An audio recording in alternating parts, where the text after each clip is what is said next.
All right, 3, 2, 1. Yep. We'll see. I'll figure it out. It shouldn't be too hard to set them all up. Oh my God, look at this photo. What an amazing, yes. Hey. Oh, I need to watch it? All right. So, Dang. hey guys, what's going on? This is Job Creators. They are a New York math rock psychedelic band. I found you guys on a Spotify playlist. It was pretty random, and then I was just like, this is a great song. I forget exactly what the name of it was, but I think Rideshare. Yeah, Rideshare. Hell yeah. I made that song my actual morning like wake up song for a second on like. Oh, sweet. Hell yes. Okay, yeah. Before I forget, introduce yourselves. We have Tim, I believe, on the middle, aka the bottom on Twitch, and Blaise in the purple shirt on the top. Do you want to show off the merch real quick? Oh, yeah. Yeah, show off that merch. I'm trying to represent that camera the down. new merch for the new album. That's the album artwork right there. Dream Harvest. Part Hell brain, yeah. part mountain, some woods. Brain's got everything. Sweet. And, okay, so to get this started, I guess what I kind of want to start with just like, do you guys have a story for the name? Does the name have a meaning Yes. or anything, or is it just random? Yeah, we started in 2012, and we were trying to play with other people, and it kept not working out. But that era was when people were talking about what a job creator was. Mitt Romney was popular. Everyone was just Talking being to like, Mitt yeah, Romney. job creators, save the job creators. And we're like, okay. Yeah, they'll make everything better. And then we were like, okay, cool, that's a good name for us to use. And now it's hilarious. People are like, and the next band is Job Creators.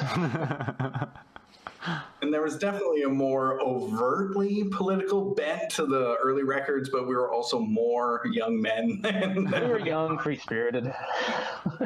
Hell yeah. How did you guys meet? Well, we grew up together. Yeah, playground in third grade, We've maybe. known each other for many years. Yeah. Went to school together for like 20 grueling years.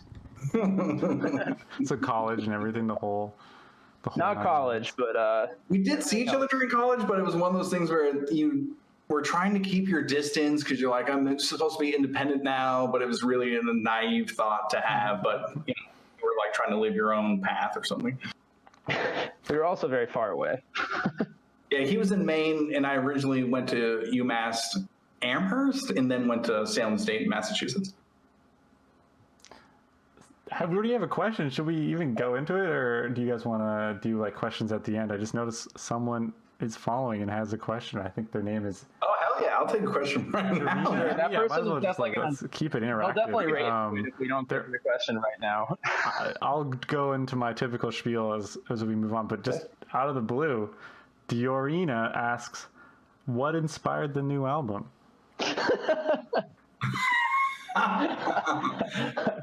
Well, thanks. That's a great question, Dorina. I'm assuming that's a friend What of ours or something. Yeah, it's my girlfriend. But you got to get engagement here. Okay, so Tim, what do you think the album means? We've been talking. Like, what was the inspiration for you as you think about Dream Harvest? I mean, for me, it's not only a document, it's like a piece of art that we've created, but it's also heavily influenced, obviously, by the people who make it. So it's also a document of my life and Blaise's life, I feel like. And transformation is a huge part of the album, and I think that's really where a lot of the songs get their information and their energy from. Is like transformation is in phases, and the chapters people live in their lives. That's all over the album. I think that's the big theme of the album. Yeah, I would say Dream Harvest is really about the work it takes to create a dream and the fact you're harvesting it, and it always looks different than what you actually planted. So as you're like harvesting the dream, you're like, what is this? Like, what did I actually just grow? You're only going to find out after the fact. You'll look back and go, how's with that one? Yeah, and it's kind of like there's a lot of emotions in that process. So. Oh, word. Yep. Interesting. I was wondering what like the brain on the cover, what was that about, or what inspired? the sort of like, because like obviously dreams are in your head. Is that sort of what Definitely, definitely, you're picking up on it for sure. Yeah, kind of like how, okay, so like your brain also creates your reality though. So we wanted to make it like tangible in a way where there's, the tree growing out of the brain is like everything you plant in your brain as an idea does become reality somehow. And the our previous, it wasn't an LP, but our previous output, the previous album was also anatomically related. We have this anatomically related thing going on right now, but previously it was heart related, and the digital life, how the heart interacts with that. So we're continuing with organs. Yeah, we decided all the albums are going to be organ related. The next one's going to be an eye. Okay. Yep. Is this true? Is this a joke? Yeah. Well, it was either eye or mouth. We're not quite sure. We'll see. It's always like, I think this is real, but it sounds so crazy. Why would someone? Yeah. No, we like. I don't know. It's interesting. Yeah. Okay. Very cool. I kind of wanted like the most. I guess what's on my mind right now when I wanted to talk to you guys, I like wrote down a few questions. And like the biggest thing I was kind of curious about is like, when did it become the move to sort of, I think I have my own ideas because I looked at you guys' YouTube and stuff. So I think I have some idea, but when did the sort of Alan Watts and like this sort of like, oh, we're going to sample these like thinking dude conversations. I don't know even how we call that stuff. Yeah, like so. Yeah, we call it samples. And that was so early on. Like Tim didn't play synthesizer, and it was really hard to fill the space of the like. And I didn't even have a delay pedal. I had a wah pedal, and now I have like 8 pedals, right? So it's easier to fill the sound and play weird. But at the beginning, we also wanted to create like a story structure because it was just 2 dudes and there were 2 rhythm instruments because it's just bass guitar and Tim on drums when we started. So then we just started using the samples. And neither of us can sing. This is critical. Neither of us can. We have beautiful singing, like, how do we it's add hard the to play. Context that lyrics always add to a song? Yeah. Yeah, and we try to theme it per album just in terms of what the samples are, or, it goes along with the rest of the music, hopefully. Very cool. I need to stop saying very cool. It's your trademark. It's my I'm still learning how to be an interviewer, but I'm glad I got to have you guys. So, I'm a fan of that genre. Are you guys like? Have you listened to a lot of the other sort of people that take like Alan Watts quotes and stuff like that? And like, there's like a lot of electronic music I've noticed and stuff like that. Like, is it? What are your influences in that sense? I guess then. The sampling stuff is I think SDS9, it's a jam bands that they kind of use samples and they're instrumental. And then on the flip side, you also actually. Oh, Tool does use a lot of samples. They use the Timothy Leary for Third Eye, and that was a big thing. And it's just listening to bands like more math rock related, but like Don Caballero. Yeah, Don Caballero. So Giraffes also uses Alan Watts. Alan Watts is probably the most sampled dude. I can name 4 songs. Giraffes, The Contortionist has one, in Arms and Sleepers, and us. Yep. So that's 4 bands. Yeah, they all have an Alan Watts, which is pretty interesting. I mean, the guy has had an impact, I would say. He's got some good quotes. It's still resonating now. We're finding the truth in it. We can make art with it still. Are you guys like well read on his stuff, or is it just sort of like you like the samples and the sort of radio recordings and all that? I went down on a YouTube rabbit hole for his lectures for a while, but it's the lectures that really do it. Yeah, for sure. Definitely. I would say that's like what I've gotten. I mean, I usually haven't done that much listening, but I think going before to sleep, like just having like listening to little Alan Watts before bed, just to sort of like, we're gonna dream while we're awake. Oh yeah, the little twist. There's a little shift where your brain is gonna be like, oh, I'm gonna go somewhere different now. And now I know New York is a little bit more intense than California, but I also wanted to ask this just because it seems to be a theme of the show. The last two participants, interviewees, smoked weed actively on the stream. I'm not expecting you guys to do that, but is marijuana, is psychedelics, are those things that have value to you and have been any inspiration for the music or anything like that? I would say yes, at least personally, as far as evolving as a human being. Definitely it's played a positive role in my life. So yeah, it definitely influenced the music. I mean, on our mixtape, Not Safe for Work, NSFW, there's at least 4 songs on there that we recorded while we were on mushrooms. So there you go. Okay. We'll let everyone find out and dig through the album. Those ones were, but they were to the point where we're like, oh, we can't play this again because we can never, like, what were we even doing? Yeah, it's sort of like more of a side project maybe than something you would do like live. That'd be such a, yeah, it's such a concept. I mean, the idea of how much music has been written on psychedelics, and yet, like, how do you take that and then repurpose it for when you're sober playing in front of 1,000 people or 20 people, whatever it is? Like, that's crazy. Yeah. Well, people, I think, have that Santana moment where they're like, oh, he was on mescaline at Woodstock. Like, and you're obviously not going to recreate that. Like, was it mescaline? I thought it was acid. Oh, acid. It could have been acid. It's probably both. You know, he's actually a staunch conservative now and owns a No, bunch of Carlos! restaurants in my area. Yeah, there's a bunch of crappy Mexican restaurants called Maria in my hometown. It's so funny. Oh well. Yeah, that's like the only time I did drugs or something was that Woodstock performance.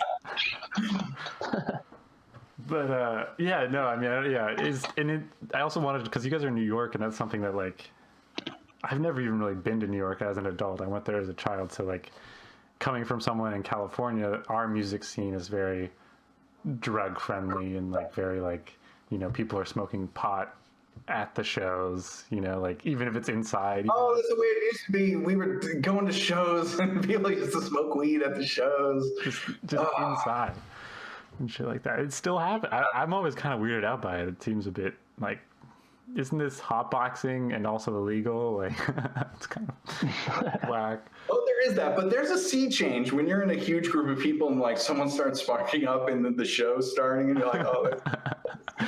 Yeah, I mean, it would be a lie to say that I often also partake in at the same time. I see both sides, you know, like, someone will pass me the joint during the show and I'll be like, fuck it, life's short, let's do it.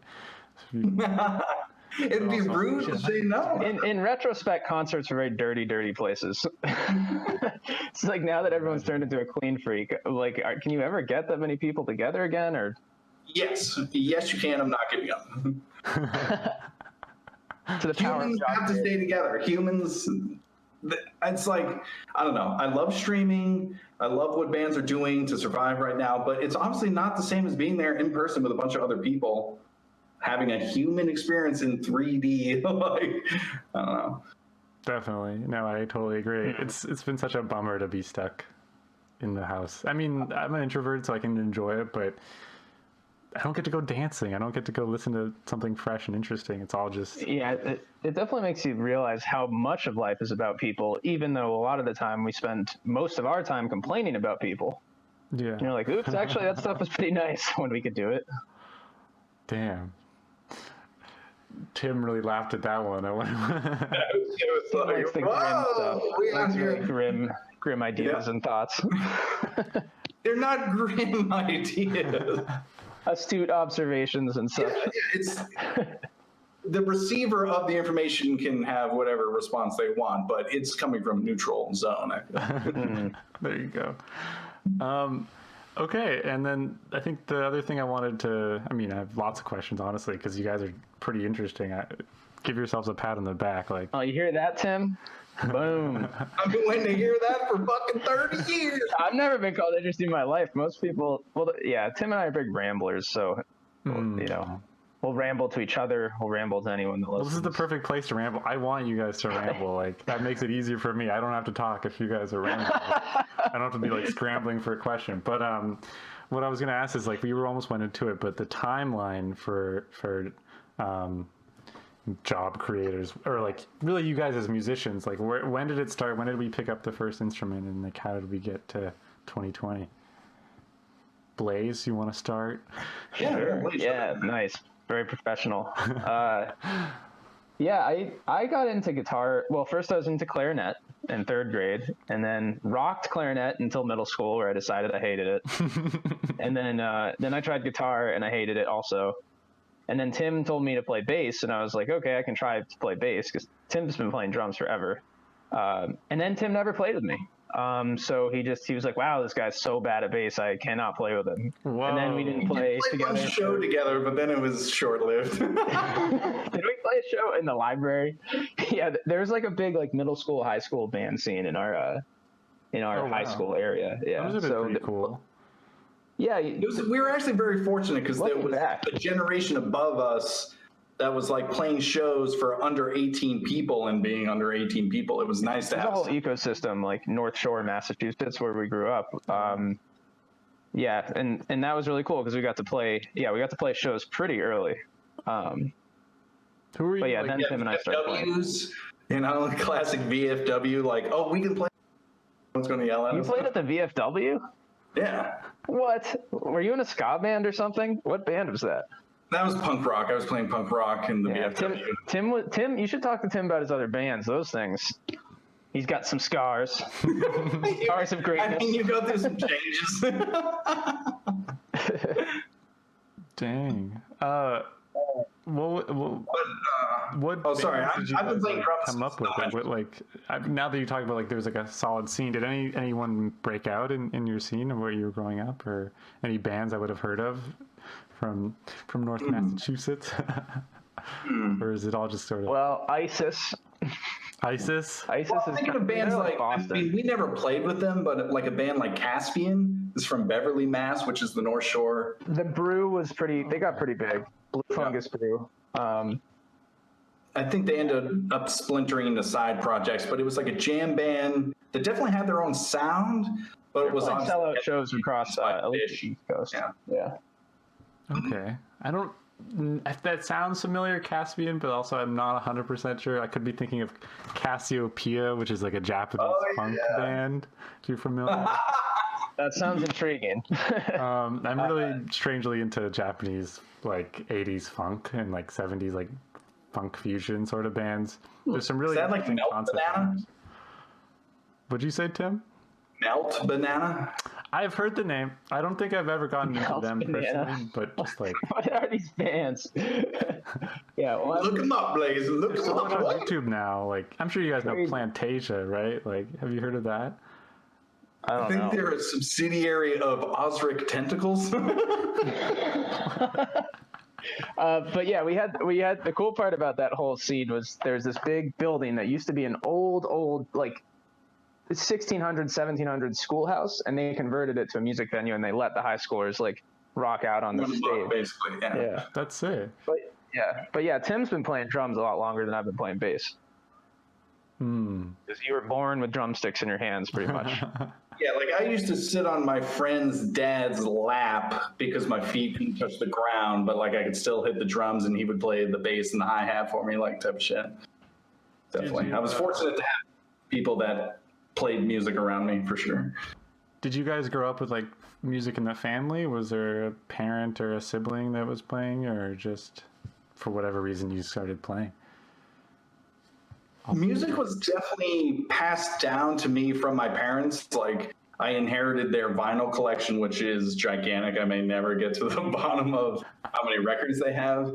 But yeah, my dad played guitar and sang, and kind of like a Bob Dylan, Neil Young type of, not Elton John. Who's that guy? I can't remember his name now. Elvis Costello, like type of vibe. But then my mom was really in charge of like buying all the records. Like one of the first CDs I remember getting was Rancid, which is punk rock for sure. But that was out. Tool, right? Yeah. Oh, Tool for sure. I had not known about Tool. She passed that shit down to me, and I was like, "Oh, let me." Yeah, Tim and I got into metal really early. In like 8th grade, we would go to Ozfest, which was just like this I don't know how many bands were at this thing. It was probably like there was like 20. Yeah, there was a second 20 at least. stage, the main stage. And we were like 14, and we'd be walking around like pushing our way to the front of these mosh pits, and everyone would just look so scared for us because we were just so small. Yeah, in retrospect, you didn't know you were smaller than everybody. Yeah, we saw like Slipknot on the second stage. Like we were like next to the stage. Like all these bands. System of a Down we saw. System of a Down. And he's very operatic. Way more operatic than he is on the studio albums. I was like, God, he's so operatic. Yeah, we saw a lot of good like alt metal stuff come through in our age. We saw like Disturbed, like bands Disturbed, like the first album Disturbed launched. Like we were definitely part of that wave. Wow. Yeah. Down with the sickness. Oh hell yeah, we dropping plates. You know the Let the Bodies Hit the Floor band. We saw that band's like last Drowning Pool. I grew up with that stuff too. Like that was me playing like Call of Duty or whatever. Yeah, you got it on the headphones, but you're like, right. I'm using the radar for kills. Fuck y'all. Pretty much, yeah. Wow, that's really interesting. Did they were those bands when they performed live? Is it like a way different sound and vibe than they're like recorded? It's amazing. It's amazing. Like bands will have stuff like called the Wall of Death, where they're like, all you people start splitting into one side here and one side there, and then when I say 3, run into each other and kill each other. That was Chimera. Ozfest like 2003. I remember I got thrown across a field by a guy because I was so small, and I didn't care, and I ran up and like pushed him, and he didn't even move. I just remember it didn't move. He turns around and just takes me. He lifts you up. He lifted me up and threw me like a football, basically. Oh my god! Gee. Yeah. That's pretty. Okay. It was different times. Different times. Different times. I'll be honest. Yeah, I'm probably a tad bit younger. I'm only 22, so I don't know what that. I'm not going to ask, not to hurt any egos. We're 16 actually. We're 16 years old. I turn 19 tomorrow. Actually, Tim's 18th birthday today, and then he's 19 tomorrow. I don't know how that happened, but I got hair and some shit, so it's like I'm trying. He can't be that old, surely. Well, when you said 2003, I was like, I was 4 years old. Oh, I know. I saw the No, I was 6 years old. Yeah. Yeah, but we were super small. It was middle school. I was super small. No, but you realize it's that's only like we're still a difference or something like that. It's not that it's like an eternity, essentially. If we wanted to date you, we could date you at 7 years. Well, just we're ask yourself: did Leonardo DiCaprio or whoever male celebrity is their current? We wife? saw Titanic in theaters. That's how old we are. Oh shit! 1995. That's how old we are. Yeah. No. Yeah, we're getting back in the Volkswagen. If you count the number of the trees, this is actually kind of funny. If you count the number of the trees on the artwork, that's how old we were when we recorded the album. And there's 31 trees on there. Wow. Yeah, and then actually Systems Online, the number of nodes was like 28 or something, I think, because that's when we were like 28-ish when we worked on that album. Very cool. Trying to find the symbolism in life. OCD symbolism. The artist is awesome. I work with him. His name's Anthony Spano. Shout out to Spano. But yeah, I was like, and it needs to be 31 trees. It can't be more than that, We have to have symbolism in our artwork. Yeah. Nice. We got to stand for something out here. It's like, you don't stand for anything, you're letting everything topple you over. Dang. I was good. Well, you guys are kind of making me want to ask, is there a goal with job creators, or is it a hobby, or what's sort of the dream? Profit. What did you Mostly say? profit. Please, if you want to answer for yourself, I'll let you. No. I'll let you Go ahead. No, I mean, for me, which I think we're in agreement. It's just as long as it gets better every year, that's all I care about. As long as it gets better every year. Yeah. But it's evolution. Yeah, sorry. Oh, go ahead. No, I mean, it's if it gets better every year and we get to keep expressing ourselves, like trying not to take it for granted that I can express myself artistically and share that with the world. But like the goal is to play to more people, play larger shows. Like that's to just keep evolving every year. It's a, lifetime that we're looking at. I'm not trying to conquer the world in 3 years, 5 years or something. But yeah, I can't put it better than that. So you guys you're in it for the long haul then. Like this is a serious venture, because that's something that I've been asking everybody is like how serious are you? Because music is such a difficult it's like it doesn't work the same way as like, oh, you go off to college, you get a degree, and then you find a career. It's like it takes a little bit more effort to really like find an audience, make money. To make money in music is, I don't even know where to start.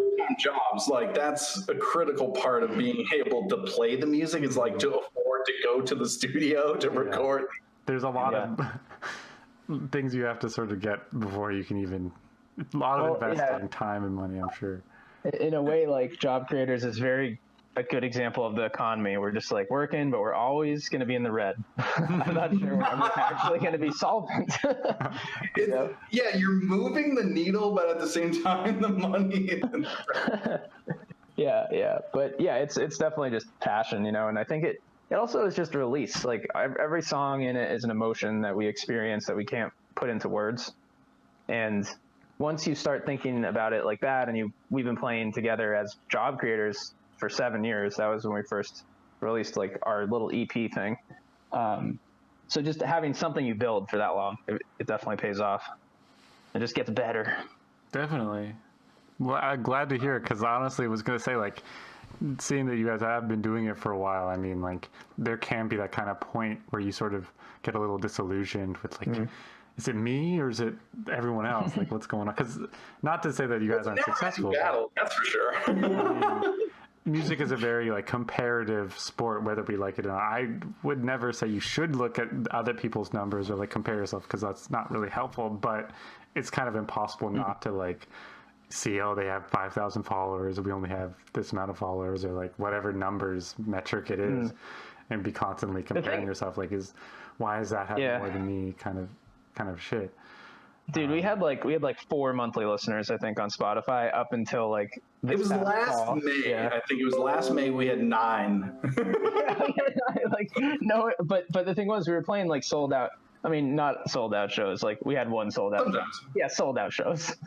It wasn't for us either. But we have played like pretty crowded spaces in New York, and that does give you that validation, So we don't really look at the listeners, but now of course we do, because we got a little taste of it because we got put on. I'll open up the Spotify app. I'm gonna see what's going on here. Yeah, literally, we're looking at it every day. I was like, I lost another listen. Did you guys like get your asked to be in someone's playlist, or did you just get lucky? Because I literally found you guys in a math rock playlist. Like I was just trying out math rock, and I was like, these guys seem cool. I'm gonna check out their profile, and then they're kind of small, but like not like in a like small as in like. We prefer the term indie. Like, I could probably email you and you'll respond. Like I was like, these people, I can make them feel good, because like You're making us feel good right now. Of course, I'm happy to. You guys are making me feel good, because like I want to interview people from all over. Like I have connections in my own Bay Area scene. Like I don't even know if I even told you guys. I'm from the Bay Area, I guess, like San Francisco area, and like there's definitely a music scene here. It's heavily influenced by Green Day, if you're familiar with. Oh shit! I mean, we would love to play there someday. I mean, it's an interesting spot. I mean, the venue that Green Day like came up on is still here, and like you can book it pretty easy. Like there's a little scene. The only issue is that obviously Bay Area is super expensive, very difficult to afford rent and survive as a musician. Everyone here either busts tables or like lives with their parents. It's not a lot. Yeah, of course. It's like a tech entrepreneur. Yeah, you don't listen to their music because they're tech entrepreneur. Unless Tycho got through that. That's true. Tycho is a graphic designer though, so maybe he had a little bit of artistic spirit still, you know. Yeah, Tame Impala played. I don't think it was his first U.S. show, but maybe his first New York show at this place that we played like a million times called Pianos. And that's a pretty sweet spot in Lower East Side. And that was basically like, because yeah, validation is always hard in general, right? We would play at bars with one person there for us. We got like blacklisted in New York from this bar because we brought one person, and they were like, "You can't play here again." Wow. Yeah. But so it's a lot of that, you know, and like especially earlier on, we were playing like samples about the BP oil spill, for example, in an Irish bar, and people were like, "What the hell is?" And they loved it. They fucking loved it. They were like, "Oh, we always had like 4 guys. Real music." Yeah. We got hashtag real music on Instagram, and we're like, "Yeah, we made it." Damn. Okay. Are you? This sounds like kind of crazy, but like, I think your guys' sound has like so many more avenues to explore, and like I could totally see you guys going into like a more techno almost style, if that makes sense. Like, cause like, not to be super business minded, obviously do whatever you need to do, but hey, let's go. I got my drum machine right here, my dude. I'm scratching the shout out Dave Smith. If you could like make math rock techno that's like danceable, like someone could dance to that, I think that would just like do actually quite well as in terms of like being a very new and interesting sort of sound. Because I don't know if you're into house music. Are you guys all into house music at all? Like, I should ask first. So for artists, I probably wouldn't know off the top of my head, but I do listen to electronic music. It definitely influences the way I play the synthesizer, the drum machine, like getting ideas like that. I mean, what comes to mind is like Bonobo or somebody like that. Caribou, Tycho, again, like people where there's some kind of interaction between analog and the electronic they get together. That's where I like a band like Now vs. Now, which is a trio. That's They're pretty jazzy. adventurous, but it's like jazz meets electronic beat music. So it's, I don't know. That's where I have a future in a way. I haven't even heard of that. I'll go check that out now. Dude, I was gonna say, if you like, you should try Hong Kong Express. Oh yeah, those guys. Yeah, Yeah, that I think band I've is. heard the name. I'll look it up. Yeah, that band is like really bizarre. But yeah, I'd say I listen to like really weird house music and ambient, mostly ambient stuff for me, I guess.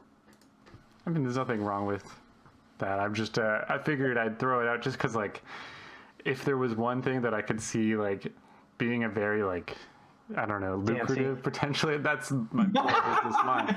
No, it's like we have a drum machine. At some point, I'm just going to step away from the regular drums and just drum machine and synthesizer and just whatever. Like, let's go. Yeah, we try to make our stuff like dancier in live shows too, and we'll slow down beats or if we see people actually moving, yeah. So we do a lot of like improv in a lot of the songs. That's cool. Improvisation is probably 40% of every song, which at least I need it that way. I love jazz music. Like, I need improvisation in my life. So that's kind of where I'm at. But like, improvisation is built into every song. There's no song that's like written exactly every note all the way, like through composed all the way. Yeah. And we try to make each other fail a lot of the time on stage because it's kind of fun. So you'll like switch to a really weird part all of a sudden and see if the other person can keep up. Oh yeah. It keeps things lively. Well, that's awesome to hear. I mean, like, yeah, that was just like a random sort of thought in my head. I was like, this would, like, if you guys took the sort of like math rock essence and like, because it's almost kind of is techno in a way to me. Like, I thought it was techno when I first heard Rideshare. I thought that was like, oh, this is sort of like we're trying to trick house people. track kind of like. Yeah, no, we want to trick them for sure. And so, like, if you can like just keep, like, I don't know, do whatever you want to do. I'm trying not to be the type of person to tell artists what to do because like I don't know what I'm doing. The idea came into my head where like if you could take that kind of style but just like tweak it even a little bit more to sort of have that like sort of addictive 4 on the floor beat, sort of like making people like, because the thing about house music is it's like it is difficult to make, but it's so simple in nature in terms of like what you're actually hearing, and to make it like sort of mix with math rock, I think that would be like such an interesting sort of like, whoa, this is like, yeah, you got You've already prophesied. yeah. You definitely you got to check out. It's really funny because it was already going that way, but somehow you subconscious picked up on it like that shit. The transformation. Because like I bought the drum machine with the intent to like, I'm going to step away from the regular drums, be able to play something on the drum machine and play synthesizer, not even worry about regular drums, the analog acoustic drums at that point. Wow. Yeah. Yeah. In our new album, we did one that was drumless. That was kind of a groundbreaker for us because it actually sounds pretty cool. That's Garden of Grandeur on Dream Harvest, but that's as electronica as we've feared so far. I think I've been like telling everybody to like do more techno because I think techno is sort of such an interesting thing, but I don't want to like, again, I apologize. I don't want to come off as like, hey, you boys need to make some techno. That'll make some money or whatever, you know. Like. I mean, we are called job creators. I mean, just my like little thought on that, but overall, like you guys are still doing very cool stuff. So like, whatever it is, just keep making music like that. As a fan, as just like a person who literally has no, like, I don't know you guys from outside of just like having heard your music and feeling like, oh, this is cool. Like I want to support this. So, which is beautiful, by the way. Yeah, we appreciate that. Oh, of course, no worries. It was beautiful to even get a response. Like I don't send out a lot of emails, but I figured, fuck it. Like this will be fun. Fucking go, dude. Yeah, we're like, we got to talk to our legal team, but we'll get back 5 to 10 business days. Oh my god, yeah, that's a whole different world. Okay, so there's some other questions I really wanted to ask, just because you guys are from New York. Weirdest things you've experienced at a show, or like, what is a typical house show? I should actually ask. What is a typical New York house show from your guys' perspective? House music? No, like you're at home and someone's playing in the garage or whatever, like someone's house, like literally, like instead of a venue. Do you know what I'm talking about? Like a show inside someone's house. The thing is with Brooklyn, there's so many places that are essentially a house that they've turned all these like old things. It's still kind of like do it yourself scene. Yeah, so it's usually someone's unfinished basement, like the ground is like fucking half cement, half dirt, and you're just like going. Yep, there's been shows in like practice spaces and stuff like that. Yeah, so those are definitely practice space is another, like, people are somehow letting people into practice spaces, which I'm all for because I played the practice and playing. Yeah, dude, our first Brooklyn show was in an old coffin factory. Oh yeah, so I saw that on the website, I think, or somewhere. Yeah. Somewhere on it. Pine Box Rock Shop. Yeah, we played that, and we didn't get paid for it, but it's pretty easy to get those things like early on, and since no one has to pay, they like wander in. Yeah. That way you can just expose them. All of a sudden, you're like, here's the music. Yeah. It is sort of like the classic, like, is exposure actually worth anything though? That comes to my mind whenever I think about that, because like, as much as I do think it can be, it's also like, imagine like your guys' music, is like somewhat of a niche sort of, like math rock has a scene for sure, but it's not somewhere like top 40 obviously, so like it's not top 1,000. Yeah.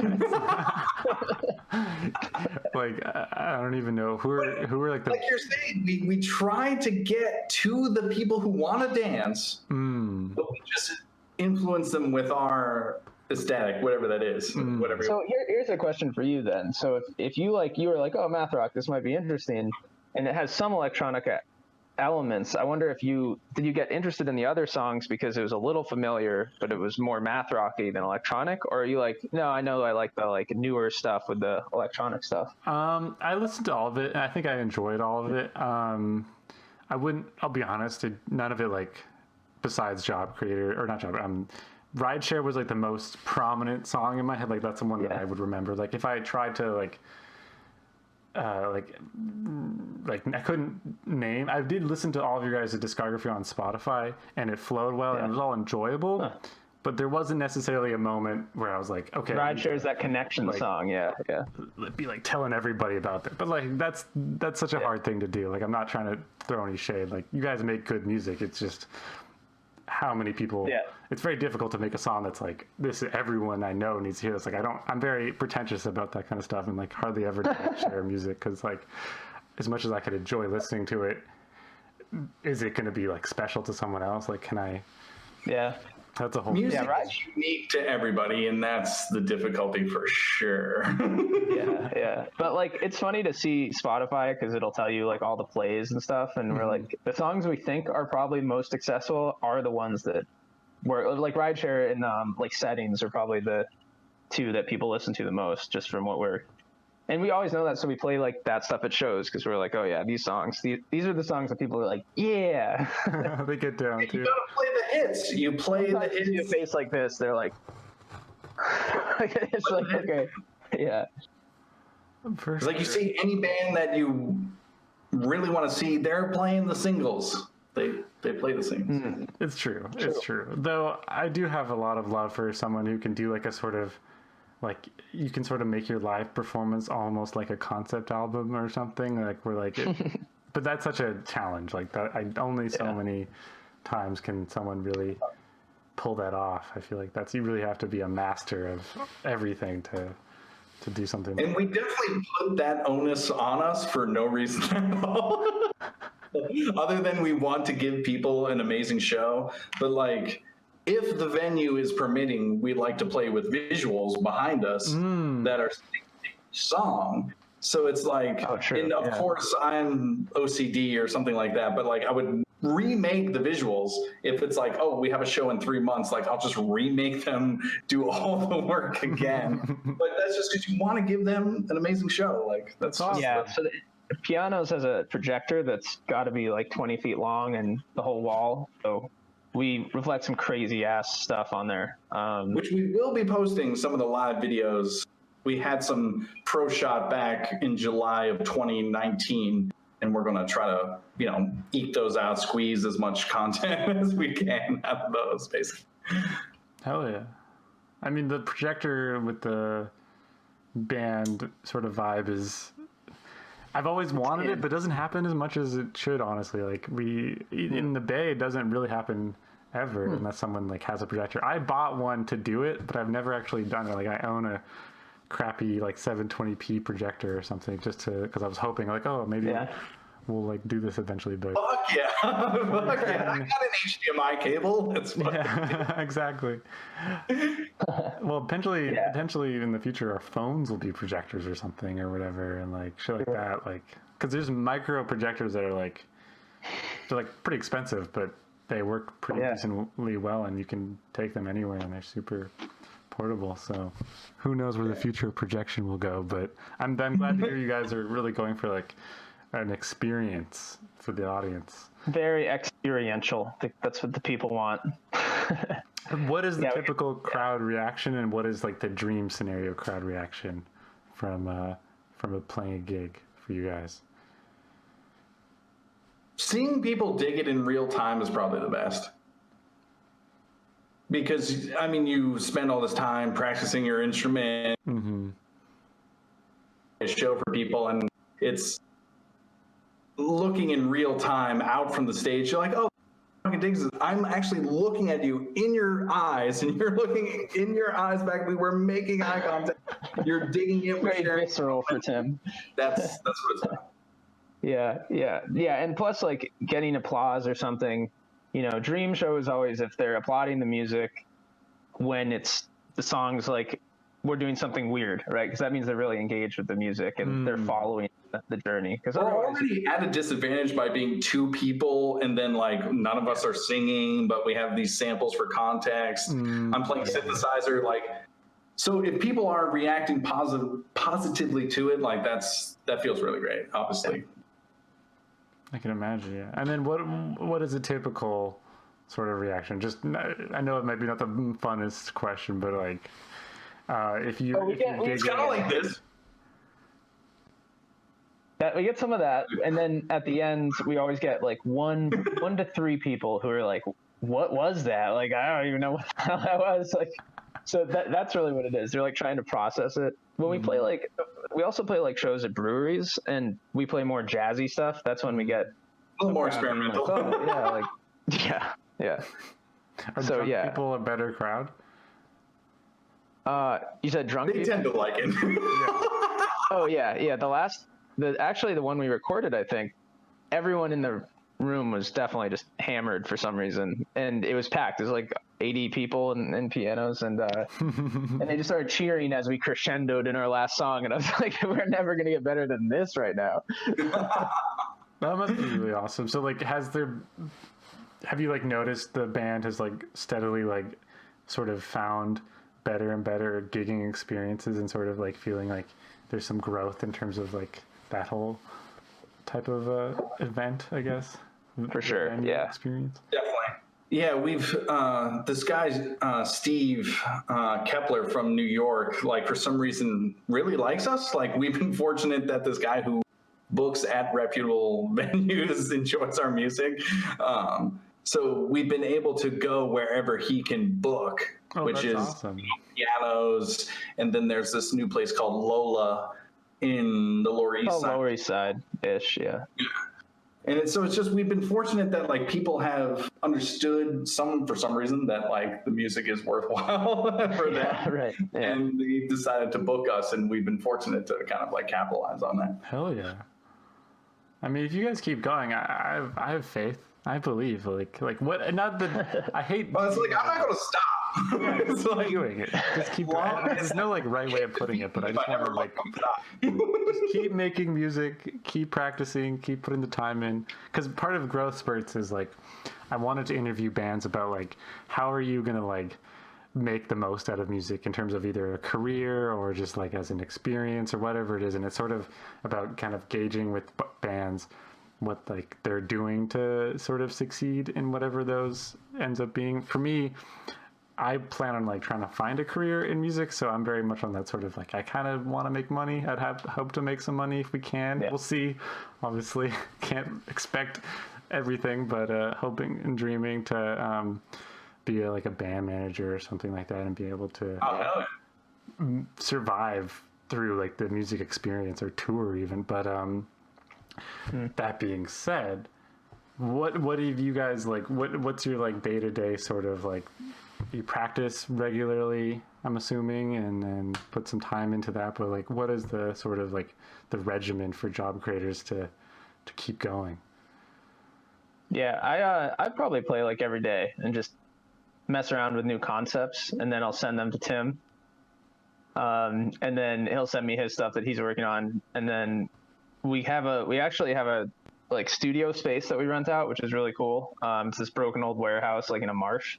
And we go there sometimes. Like a commercial area where people are like repairing cars and like are asphalt. Yeah. So that's a really good creative space to come together and then finalize the ideas and stuff. But yeah, it's primarily, I think, since Blaise lives in New York City and I live now in Boston. Oh wow! Long distance band relationship. Yeah, like writing on our own, coming back and sharing the riffs, trying to see what lasts. Because some shit doesn't last. That's just the way it is. But writing apart, sharing those ideas, and then when we do get to play together, hammering those out, trying to see what works. Okay. Is there like any specific bands that you guys look up to in terms of like, oh, it'd be really cool if we got to like open for them, or sort of that kind of style? Like, what's a band that like it would be? Battles would be sick if we got Battles. Battles has probably gotten as far as you can in the math rock electronica like genre. Yeah, and we definitely look at them. They're blazing the path forward for sure as a duo. Look these guys up. I don't see. It's funny. I literally like don't know math rock as a genre at all very well. So I feel you would probably like Battles. Trying to do an interview, but at the same time, I like what you guys are doing. This is what it's all about.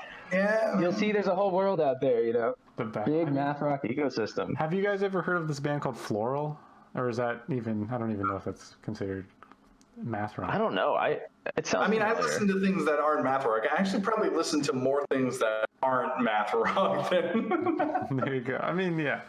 That's probably healthy, honestly. I don't think you should be too like. Yeah, especially with math rock, you gotta have a few favorites, otherwise it's chaos. Oh,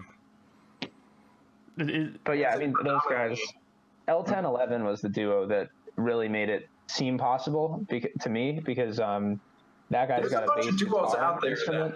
Yeah. So he plays both at the same time with loop pedals. So that made me think of getting the loop pedal that then we actually loaded the samples with. We don't even use the loop pedal for actual looping. We just loaded like dot wave samples. So live, I can just blast it. So that's where I got the idea for the loop pedal, which actually became something else entirely. But yeah, because there's like your L1011, your Big Business. Giraffes. Paris Monster is another one. Giraffes is another one. Like duos that are surviving out there that you're like, all right, it's done. Because people are doing it out there. Yeah. How do they like? Are they all like signed on labels or something? Are these like more independent? What's the sort of vibe? They definitely have labels, but like I don't know enough about it to know if like those are people that are friends of theirs and they're like, yo, you're on the label. But like they're successful enough that, you know, I follow them on Instagram. They're touring all the time. Well, you know, under normal circumstances, touring all the time. Yeah. So it's impressive what you can do as a duo, I guess. Have you guys spent much time like sort of researching, like, is that is that a goal to like sort of tour and sort of be full-time musicians? I would hope so. I haven't got enough proper answers at the as full-time as you can be. I'm just realistic about like how much money you can actually. Yeah, exactly.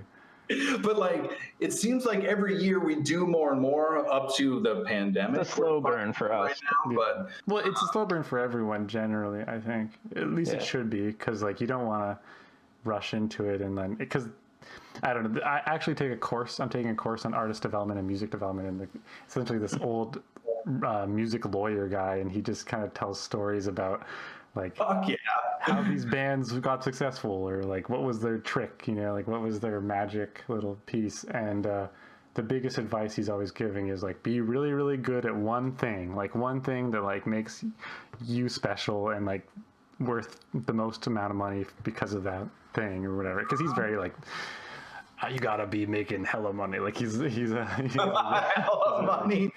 And I always think it's hella funny because like I'm into the indie sort of scene, and like I'd be cool making the same amount of money as like a barista that works full time. Like if I can like get $40K a year or something. Yeah, give me $50K. Like I know how to live on that shit. I'm making music every day. Yeah, like if you can make $50K a year on music, that would be perfect. But like he's very much like, it's all about getting to LA and like, you know, making like Dude, you know, you're gonna be at Sun Studio, and you know they're gonna get some hit makers in there. They gotta move the scene. That's what I think, because what's gonna happen now is like all these venues are gonna go bankrupt and closed because no one's going to them for like 2 months, and artists and musicians are gonna be like, you know what? Let's just make another city cool. Like find a city, turn it into a big new scene there, and then maybe they can regrow organically. But yeah, if you guys are going somewhere, let me know, because I'm trying to move out of the big.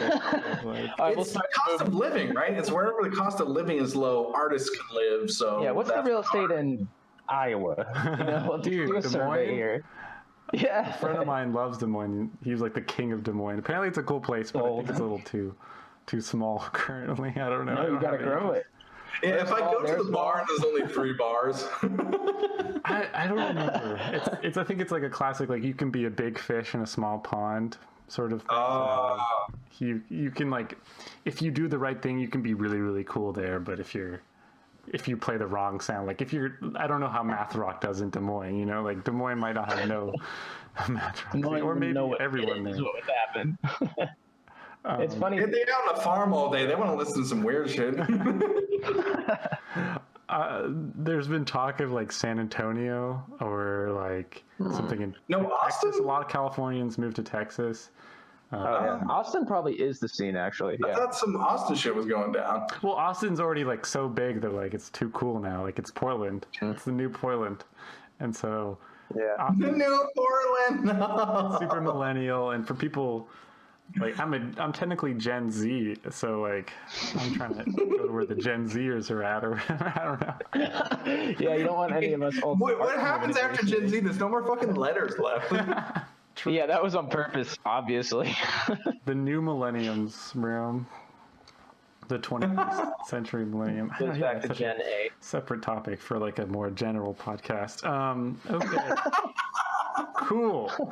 And then maybe what I would suggest is if you guys are serious about being full-time, you should probably like figure out how the bands that you like just told me were your influences, how they managed to get to where they are. Because if it's a label or whatever it is, like obviously having people that have money to help your shit grow is a big part of it. Not that I personally think it's always the best choice, because you're giving up some of your rights to your music, or you're giving up theoretically stuff. It's like a whole battle. I'm not sure. Are you guys familiar with Mac DeMarco at all or anything like that? I would hope so, but I don't want to assume. I definitely have seen him live once at Governor's Ball. Wait, what? I'm sorry?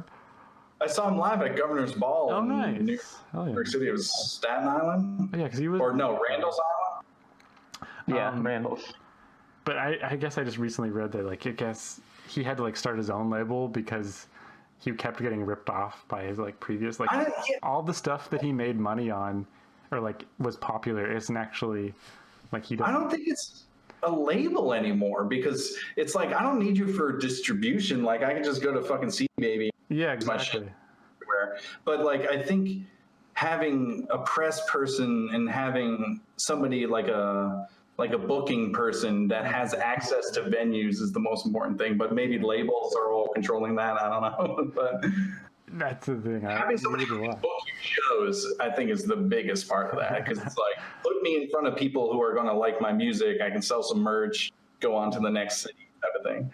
Yeah, that definitely kind of seems like what it is amongst like social media promotion and like playlists or whatever. And some like somehow playlists are everything now. You find us through a playlist. Yeah, I know.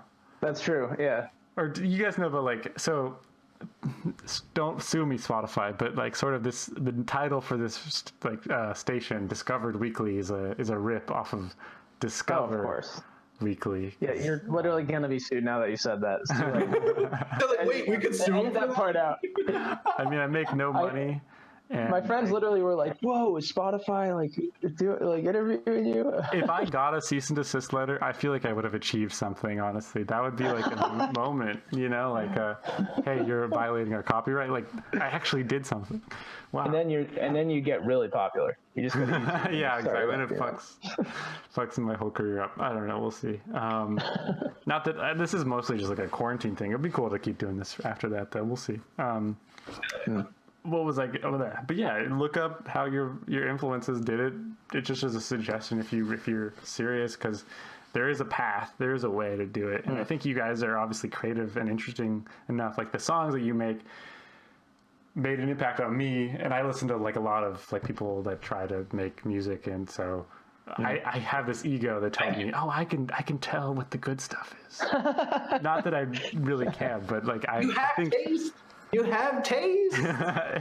Taste your guys' view, I think I have taste for sure if I like you. Yeah, I would highly recommend reading and like sort of doing all like the secret planning, being all very intellectual about it or whatever. I don't know. That sounds weird. Intellectual. Yeah. Just do what you need to do to make it happen, because I think if the dream is there, you can make it come true. I mean, wasn't the album about dreams? No, we're trying to harvest those very things, for God's sake. It is true, though. It goes back to that confusion of, you grow up with a dream of doing something full time, as we call it, right? And then life gets in the way, and you're not doing it full time, and the dream, you're harvesting the dream. You're like, am I unsuccessful? Yeah, because it's always like you have the dream of something perfect, and then the reality. It's always this like weird juxtaposition.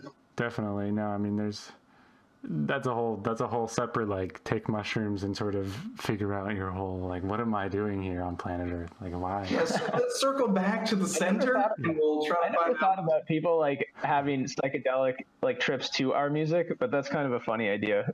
Has it happened? Someday. I mean, I figured someone on Spotify, some guy on Instagram told us he was lying in the grass in Cambridge, UK, listening to one of our songs. I was like, that guy was probably on. Yeah, it's like, what are you doing outside in the grass? Well, there's a tripping playlist on Spotify, so just get your song on the tripping playlist. There's what? Shit, we've been like pitching on the wrong playlists, man. You know about that playlist? Gotta get on that. I actually don't know if playlists are real though. It's so hard. Like, is it real? So we actually got added to a playlist called "Music to Listen to While I'm Tripping on the Floor on Acid." So that was a win. That was a win. But I'm like, what? Who is this? Yeah, this guy's crazy. Had 2 followers.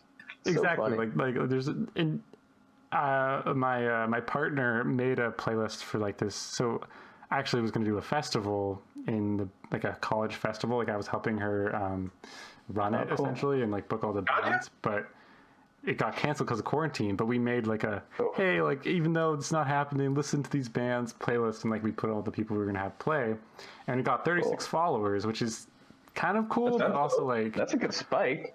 Yeah. I don't know if any of them will actually listen to it. You know, it's like, does anyone actually? They just click follow and then forget about it. Like that's partly what I'm. Dude, about. yeah. Well, how did you find the math rock playlist? You know, you got to think about like how did you even end up over there? It's such a. I think someone told me to listen to more math rock or something, and then I just typed it in on Spotify, right? And like. Okay, so it's like the first result, you know. So like something like that, right. Yeah. Yeah. If we go to your guys, I can like load up your page right now. Like what you really have to do is figure out what people are typing into Spotify, and then just hack that system and be like, yeah, we're number one on that. Yeah. Whatever that thing that was arbitrarily made up. What is known as SEO? Gotta get your. I bet someone has like Google.com as a playlist, and people are just like, oh yeah. You guys have there is a Google.com monthly listeners. Nice. 8 listeners in Santiago. Yeah, no, we're going to Chile pretty soon out here. We're jumping on a plane. You guys are discovered on the playlist Math Rock by Sam Grine. Yeah, that guy's a hero. Hey, he's an absolute saint. That guy's an absolute saint. I thank him every day. Before going to bed. He made this playlist, I would assume back in the day where he didn't give a shit. Even in the title of the playlist, he's like, I don't know. But there's like 15,000 people that like tune into that. So if you get added to it, some amount of people are going to hear it, which is cool. Yeah. Or it'll like help with Spotify putting it in people's discovery playlists or whatever. There's like the whole algorithm. Yeah, it's a whole separate conversation. We're trying to get whatever that critical mass is, so you can hit the algorithm and the algorithm to pick that shit up, put you into other people's playlists. Yeah, that's how it might work. It probably should work, but doesn't actually. Like, I don't know. It's also so much to do with like, are you a cute girl? I'm not gonna lie, I think that helps certain artists. Are you like an attractive person that can sell that sort of image too? Because like, wait, we're not attractive? Yeah, what? And don't forget, no old people. If I take this button? Well, I mean, if you guys wanted to like look like you're on like Baywatch, you could do that. You could try to get like maybe plastic that's the career surgery move to go for. Just like shirtless, playing your like weird math rock music, and like people are just like, damn, but they're pecs though. Actually, yeah, it is like, but performance art is important. You know, like I wore a cape to the Halloween show and some other weird stuff, and it was awesome. Or we like have weird lights, yeah. And I realized I was like, you know, the more experience, you have to make it such an unforgettable experience at this point, because if the music is, some people connect immediately, some people have, you know, take a while, and some people just won't. But everyone compliments throughout the show type of, yeah. So we're still giving them something live. Yeah. No, that's definitely a move. There's this band, actually the first band I interviewed, who gave me a troll interview. They were like, gave me a Tim and Eric interview. It was quite strange, but it was also, I survived. But shout out to Juice Bumps. They're cool guys. They're just goofy. I don't know why they wanted to troll me, but their whole thing is like they like wear costumes. Like they all wore teddy bear heads. They like cut holes in teddy bears and then like, put them on their heads. And shit like that. Just like their music is very out there and it's very funny and strange, but they know what they're going for, I guess. Like, Dude, there's a metal band called Guar that dresses like orcs. And when I was there, they had a guy come out that looked like a bishop, and they beheaded him, and just blood sprayed over the crowd. Obviously not real blood, but like it was an orc beheading what looked like an evil bishop person. Wow. So, someone's gonna. It's like half like a play almost, Yeah, I mean, if you guys want to create like a Daft Punk outfit or something, maybe that's. Oh shit! He knew. Yeah, they're like, put helmets on now. It's like you don't even have to like have the actual guys there to play their concerts. They can just wear their helmets, or some guys can wear their helmets and like. Oh yeah, they don't know if they're actually there. They can hire some guys. That's right. That's a good point. I never thought about that. Stole that joke from Conan O'Brien. I should say that right now, or someone like that. Oh shit! Oh, I don't remember. But they could have like 30 Daft Punk shows at once worldwide and be like, guess who's the real Daft Punk? You know? Exactly.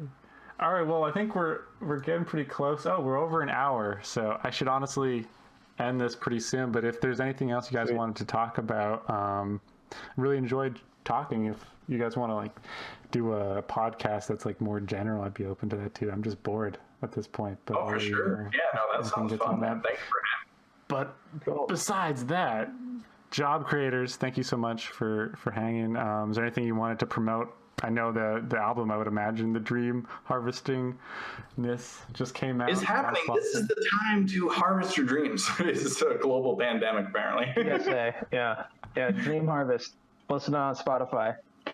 And follow us on Instagram, I guess, right? Oh, yeah, we definitely have more video content coming.